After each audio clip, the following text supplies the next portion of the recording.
Supreme Court upholding the law banning TikTok in the United States. Remember, TikTok is ran by ByteDance, a company that's located in China. And there's been a lot of controversy putting national security at risk. This is why this legislation went into place.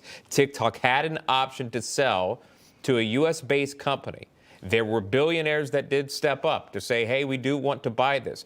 In no time did ByteDance indicate that they were willing to sell. Again, they will go dark, at least as of right now that we know, on Sunday. It does put the fate of TikTok in the hands of Trump, President-elect Trump.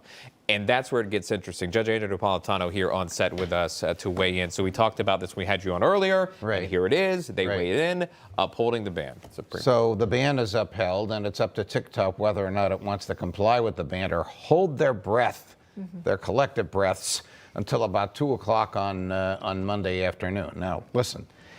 The president-elect, the soon-to-be president, has a lot on his plate. They've already told us he's going to sign more than 160 executive orders on Monday afternoon. Perhaps one of them involves this. Perhaps one of them is an order to the Commerce Department, do nothing on this until I can work something out. But the ball is out of Joe Biden's court. The law is set to take effect. It's up to TikTok if they're going to comply with this law or, as I said, wait and hope for some deal with Donald Trump. And even what the deal might look like, I mean, of course, we don't know at this point, but there had been rumors that maybe he would want to just extend the time frame, the evaluation period, so you could get either 60 or 90 more days of access. He could effectively extend that time frame on his own, but what I think he really wants is new legislation repealing what President Biden signed. And in fairness to President Biden, this was bipartisan legislation. Yes. This is not something that one side wanted. This passed overwhelmingly. So Donald Trump's going to have to change a lot of minds. And the way he would do it is saying, here's the deal. Here are the new owners. Here are the new shareholders. Here are the new constraints, whatever the case may be. But as I understand it, and I'm smiling because, as I told you, I don't use this, one of the allurements of it is it's the Wild West. There are no rules. You put whatever you want on this. Yeah. And I mean, I've seen people take my face and make me look 25 years old again. I thought you were 25. Wait, you're not? That's all. And they do it on TikTok. Yeah.